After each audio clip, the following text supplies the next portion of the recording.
और हेडलाइंस के बाद खबरों की तफसील। सोनभद्र जिले के ओभा गांव में जमीन के मामूली झगड़े ने 9 लोगों की जान ले ली।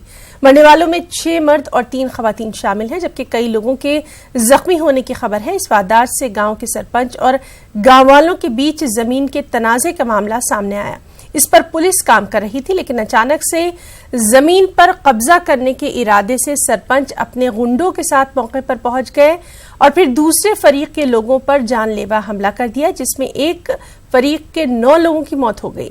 सीएम योगी ने इस मामले का सख्त नोट लेते हुए 24 घंटे के अंदर रिपोर्ट तलब कर ली है, जबकि डीजीपी का कहना है कि इस वारदात में मुलविस लोगों को बख्शा नहीं जाएगा। एक सोनभद्र जिले के घोरावल थाने में एक घटना हुई है जिसमें 9 व्यक्तियों की हत्या कर दी गई है। इस घटना में वहां के ग्राम प्रधान जो आज ट्रैक्टर ट्रॉली से उस जमीन को कब्जा करने के लिए वहां पहुंचे थे, उसका विरोध गांव के लोगों के द्वारा किया गया और इसी बीच इन दोनों पक्षों में विवाद हुआ, जिसमें गोलीबारी में 9 व्यक्तियों की हत्या हो गई, जिसमें 3 महिलाएं और 6 पुरुष शामिल हैं। 3-4 व्यक्ति घायल हैं जिनका इलाज वहां के सरकारी अस्पताल में किया जा रहा है। और वहीं डिप्टी सीएम केशव प्रसाद मौर्य ने इस वारदात की मजम्मत करते हुए कहा कि जिन लोगों ने इस वारदात को अंजाम दिया, उनका अंजाम भी काफी बुरा होगा। एक दुर्भाग्यपूर्ण दुखद घटना हुई है, जमीन के विवाद को लेकर भी घटना हुई है, लेकिन जिन लोगों ने इस प्रकार की घटना को अंजाम देने का काम किया है, उनका अंजाम बहुत बुरा होगा। मदारिस इस्लामिया और उत्तर प्रदेश की योगी हुकूमत के माबैन सर्द जंग अब शिद्दत इख्तियार करती जा रही है।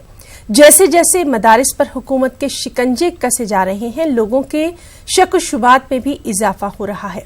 हुकूमत उत्तर प्रदेश के वजीर मोहसिन रजा के मुताबिक अब सिर्फ ग्रांट हासिल करने वाले ही नहीं, बल्कि तमाम मदारिस पर हुकूमत की सख्त नजर रहेगी।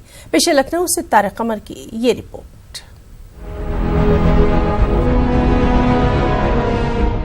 मदारिस इस्लामिया के लोगों को शिकायत है कि ग्रांट देने के नाम पर हुकूमत मदारिस इस्लामिया के तशख्खुस और उनके बुनियादी मकासद को भी खत्म कर देना चाहती है। एक तवील अरसे से मदारिस पर छापेमारी समेत ऐसे बहुत से इक़दाम किए गए हैं जिनसे मदारिस से जुड़े लोगों में शदीद बेचैनी है। बिजनौर के एक मदरसे में असलहा मिलने के बाद मोहसिन रजा ने जो बयान जारी किया है, उसको लेकर फिजा तब्दील होती महसूस हो रही है।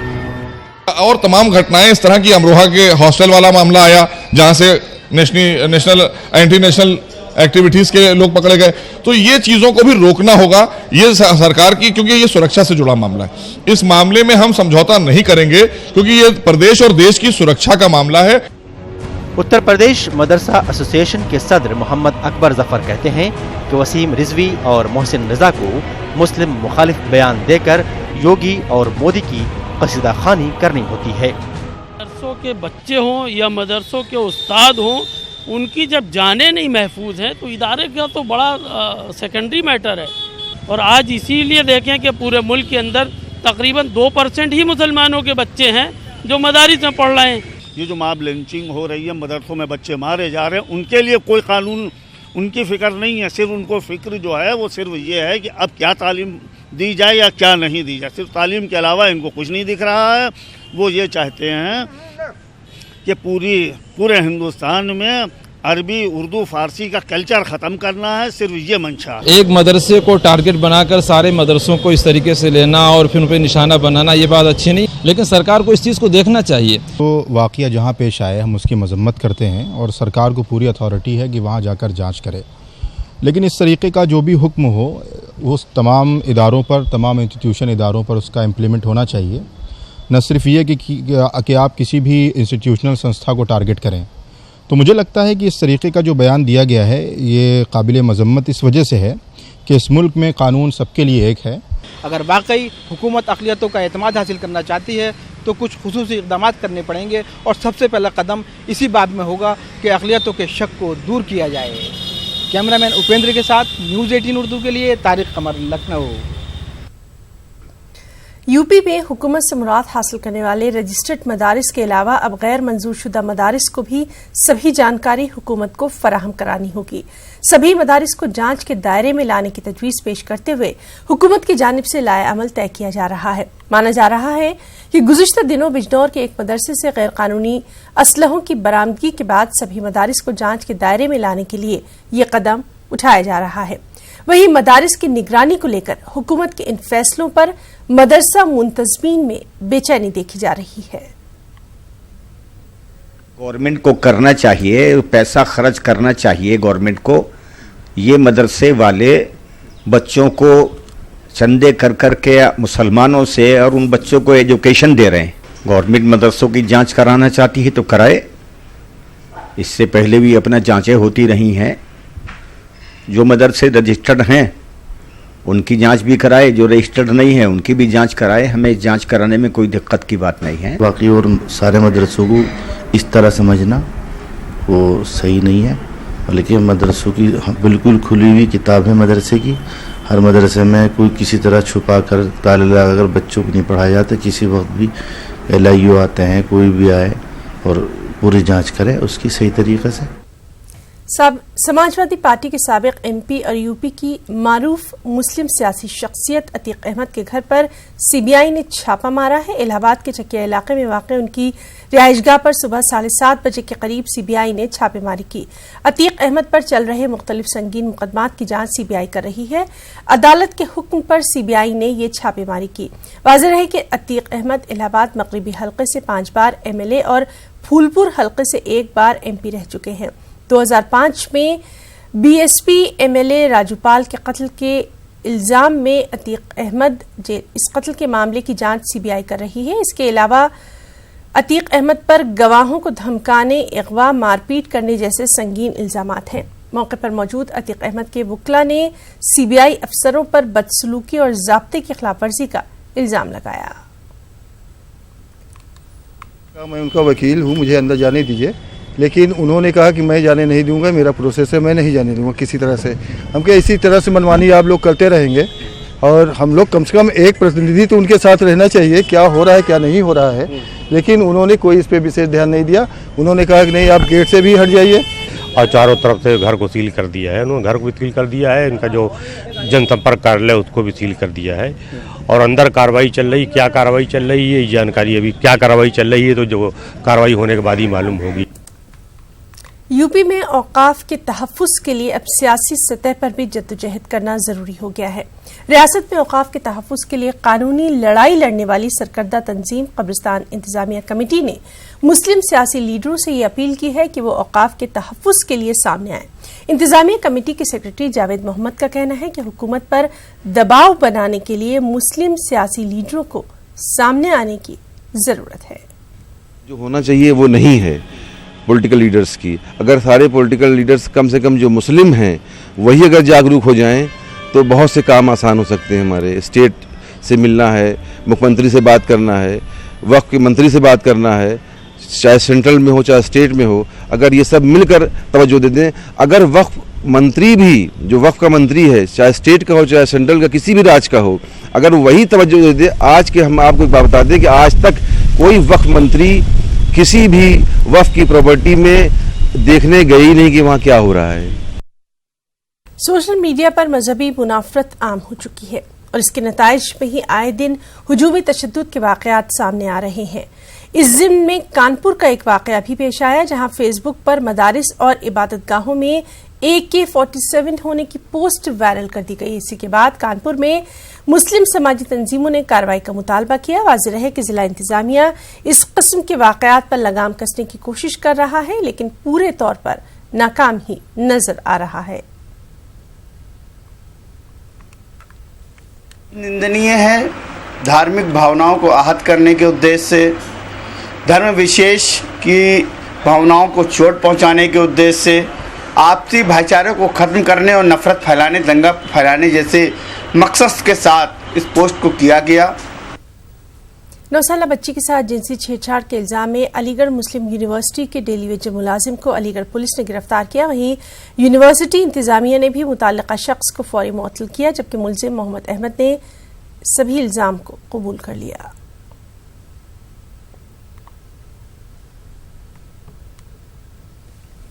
उर्दू पढ़ाने के लिए, अपनी 9 साल की बेटी को उर्दू पढ़ाने के लिए और कुरान का सबक सिखाने के लिए जो है उनको अपने घर पे बुलाया था और वो उनके 9 साल की बेटी के साथ में कुछ गलत हरकत की, उन्होंने हैरेसमेंट किया, सेक्सुअल हैरेसमेंट। तो उसी के तहत में मुकदमा पंजीकृत कराया गया है और उसमें जो मोहम्मद अहमद है उसकी अरेस्टिंग हुई है और महिला थाने में मुकदमा पंजीकृत हुआ है और उनको जेल भेजा जा रहा है उसको। और इसमें जो है पॉस्को एक्ट के तहत में 3/4 और 376, 506 आईपीसी के तहत में मुकदमा पंजीकृत किया है। और अब खबरों की तफसील। बिहार हुकूमत ने आरएसएस और उसकी हामी तंजीमों के बारे में खुफिया जानकारी तलब की है। इस मामले में इंटेलिजेंस महकमे को हिदायत जारी कर दी गई है। इसमें 1 हफ्ते के अंदर तमाम आरएसएस और उसकी हामी तंजीमों की जानकारी इकट्ठा करने को कहा गया है। सरकार ने आरएसएस और हामी तंजीमों के ऑफिसर्स के नाम, पते, टेलीफोन नंबर और कारोबार के बारे में जानकारी देने को कहा है। उधर इस पूरे मामले पर सियासत भी शुरू हो गई। आरजेडी लीडर भाई वीरेंद्र ने एनडीए पर तंज कसते हुए कहा कि दोनों पार्टियों के दरमियान बेमेल की शादी जल्द टूट जाएगी। वहीं बीजेपी ने भी बिहार सरकार के इस कदम की मुखालफत की।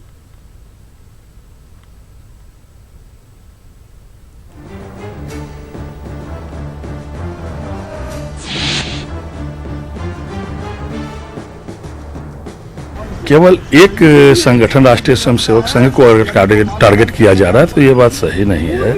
राष्ट्रीय स्वयंसेवक संघ एक ऐसा सामाजिक संगठन है, राष्ट्रभक्त संगठन है, पूरे देश में जो समाज सेवा का काम करता है, लोगों में देशभक्ति की भावना जगाता है।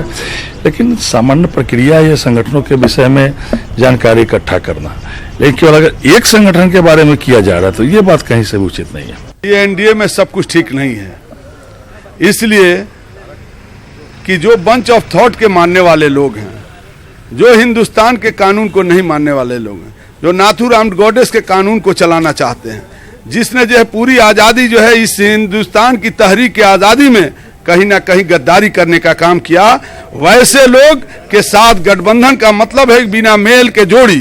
देश को बांटना चाहती है आरएसएस, और चाहे वो केंद्र की सरकार हो, चाहे राज्य की सरकारें हो, चाहे देश के कहीं भी राज्यों का, ये अपना मोनोपोली चाहती है। और राज्य सरकार, हमें उम्मीद है कि बिहार की राज्य सरकार उसके मोनोपोली को नहीं चलने देगी।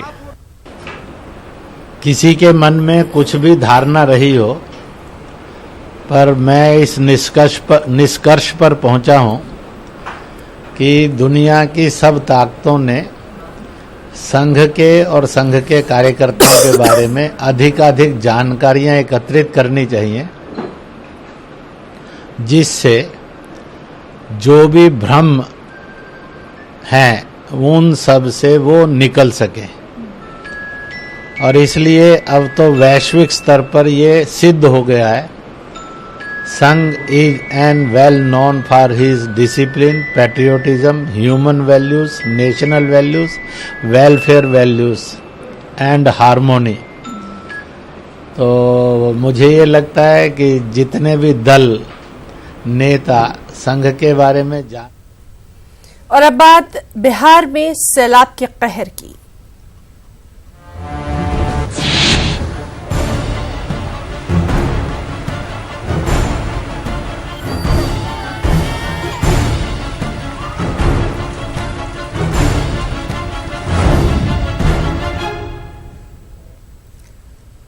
बिहार में सैलाब से अब तक 75 से ज्यादा लोगों की मौत हो चुकी है। बिहार के 12 अजला सैलाब से सबसे ज्यादा मुतासर बताए जा रहे हैं।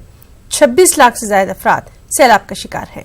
हुकूमत ने अभी तक 33 अफराद की मौत की तस्दीक की है। वज़ीर आला नीतीश कुमार ने मुतासरा इलाकों का दौरा किया। इस मौके पर वज़ीर आला नीतीश कुमार ने कहा कि सैलाब मुतासरा इलाकों में बड़े पैमाने पर राहत का काम जारी है। राहत कार्य के सिलसिले में मजीद कई कदम उठाए गए हैं। राहत और बचाव के लिए खुसूसी हिदायत भी जारी कर दी गई है।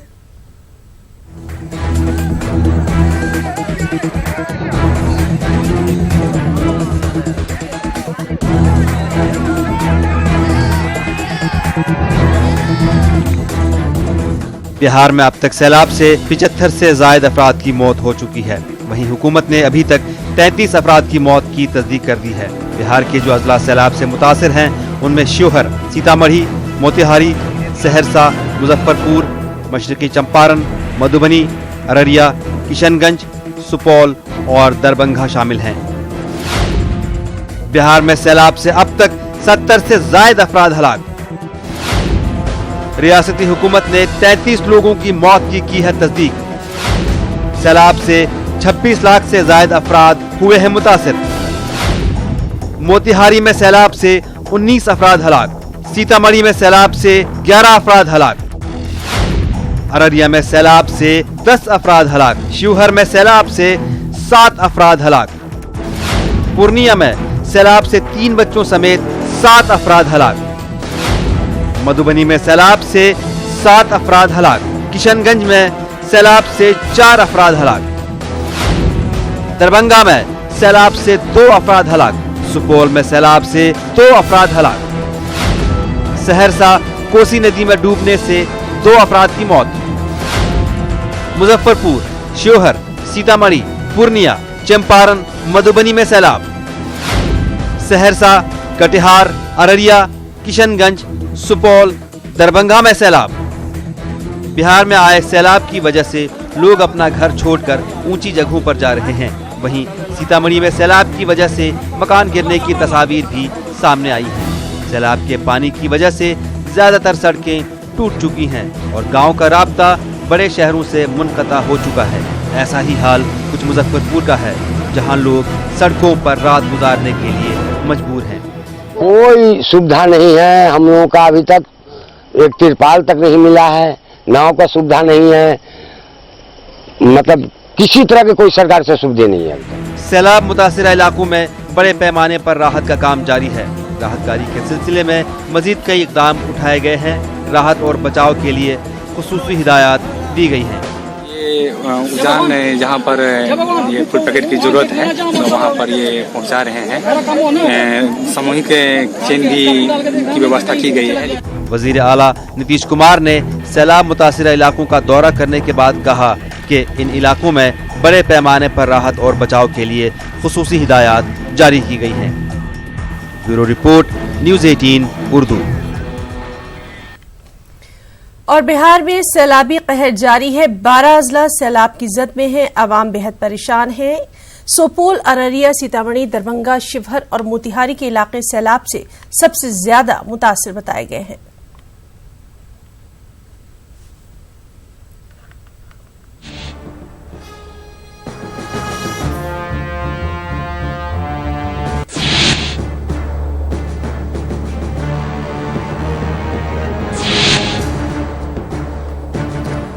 बिहार में सैलाब से आम जिंदगी मुतासिर है। लोगों को आमदोरफ्त में और आम जिंदगी में दिक्कतों का सामना है। टीवी स्क्रीन पर आप देख सकते हैं कुछ इलाकों की तस्वीर हम आपको दिखा रहे हैं जो कि सैलाब से मुतासरा है। इनमें मधुबनी, किशनगंज, मुजफ्फरपुर, सहरसा, कटिहार और पूर्णिया शामिल हैं।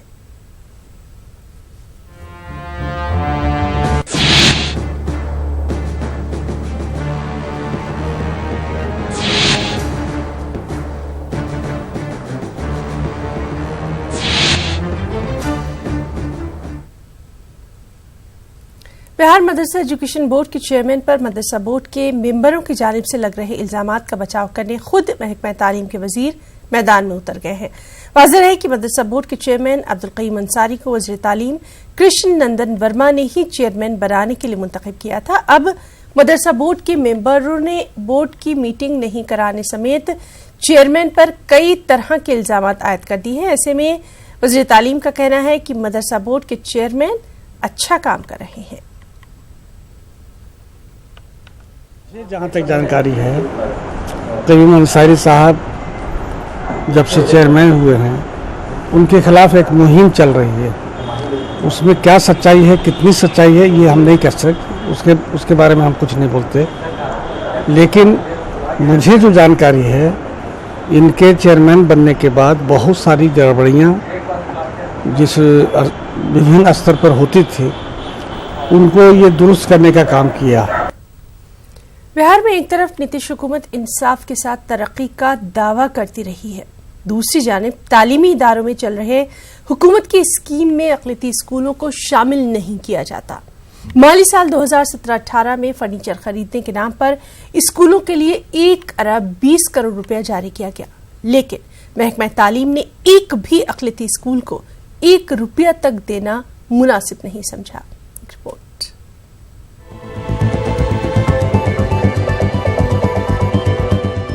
बिहार हुकूमत की जानिब से माली साल 2017-18 में 2400 हाई स्कूलों में फर्नीचर के लिए 1 अरब 20 करोड़ 86 लाख रुपया जारी किया गया। इस रकम से स्कूलों में बेंच, डेस्क, टेबल, कुर्सी और अलमारी खरीदने का हुक्म दे दिया गया। साथ ही लड़कियों के स्कूल को तरजीह देने की बात भी कही गई। लेकिन दिलचस्प बात यह है कि सुशासन की बात करने वाली हुकूमत ने अक़लियती स्कूलों को पूरी तरह से नजरअंदाज करके रख दिया। महकमा तालीम ने अजला के DEO को सरकारी स्कूलों में इस रकम को खर्च करने की हिदायत दी। महकमे की इस पॉलिसी पर सभी अक़लियती स्कूलों की इंतजामिया सख्त बरहम है। राजकीय स्कूल, राजकीय कीर्ति स्कूल, उत्कर्मिक विद्यालय और प्रोजेक्ट स्कूल सबको शामिल किया गया, एक्सेप्ट अल्पसंख्यक के। बिहार में टोटल 72 अल्पसंख्यक स्कूल हैं, जिसमें एक भी अल्पसंख्यक स्कूल को इसमें शामिल नहीं किया गया। ये न्याय के साथ विकास है, या सबका साथ सबका विकास यही है गवर्नमेंट का। गवर्नमेंट नारा देती है कि सबका साथ सबका विकास, न्याय के साथ विकास। तो कहाँ न्याय हो रहा है? अल्पसंख्यक स्कूल के साथ तो न्याय नहीं हुआ। बिहार में अक़लियती तालीमी इदारे नजरअंदाज। माली साल 2017-18 के लिए 2400 हाई स्कूलों के लिए रकम जारी। फर्नीचर की खरीदारी के लिए 1 अरब 20 करोड़ 86 लाख रुपए का फंड जारी। अक़लियती हाई स्कूलों को इसमें नहीं किया गया शामिल। महकमा तालीम ने अक़लियती स्कूलों के फंड पर लगाई रोक। सिर्फ सरकारी स्कूलों पर रकम खर्च करने का ऐलान। अक़लियती स्कूल टीचर्स एसोसिएशन के साबिक जनरल सेक्रेटरी नसीम अहमद ने महकमा तालीम के इस रवैये को अफसोसनाक करार दिया। मसला यह है कि गवर्नमेंट के लेटर नंबर 179 के तहत वो सारी की सारी सुविधाएं अल्पसंख्यक विद्यालयों को राजकीयकृत विद्यालयों के भांति दी जाएगी, लेकिन ये जितने अफसरान हैं इसमें भेदभाव करते हैं। अल्पसंख्यक विद्यालयों को बार बार कोर्ट जाना पड़ता है और इसी लेटर नंबर के तहत इनको in favour of minority school फैसला मिलता है। उधर इस पूरे मामले पर वज़ीर तालीम ने गोलमोल कुछ यूं जवाब दिया। तो कमेटी का स्कूल है और सरकारी वाले में तो सब में गया है, तो हम देखते हैं कि क्या बात है। अगर नहीं गया होगा तो किस कारण से नहीं गया इसको हम पता लगाते हैं। किसी ने कुछ बताया नहीं कभी। हम लोग तो ये समझते थे कि जनरल गया तो सब जगह गया होगा, लेकिन माइनॉरिटी के स्कूल में बहुत सारे नियम में थोड़ा फर्क पड़ जाता है, तो शायद उस वजह से कुछ होगा। काबिल गौर है कि इस मसले पर JDU के मुस्लिम लीडरों ने भी नाराजगी का इजहार किया। हालांकि वो सीधे तौर पर कैमरे के सामने कुछ कहने से बचते रहे, लेकिन अक़लियती स्कूलों को हुकूमत की इस स्कीम का हिस्सा न बनाए जाने पर बरहम जरूर है। न्यूज़ 18 उर्दू के लिए पटना से महफूज आलम की रिपोर्ट। मुजफ्फरपुर में साबिक सरपंच मोहम्मद आलीशान कत्ल मामले पर बहस जारी है। कत्ल मामले में 2 NDA लीडर आमने सामने हैं। बीजेपी लीडर केदार गुप्ता ने पूरे मामले की अदालती जांच का मुतालबा किया है।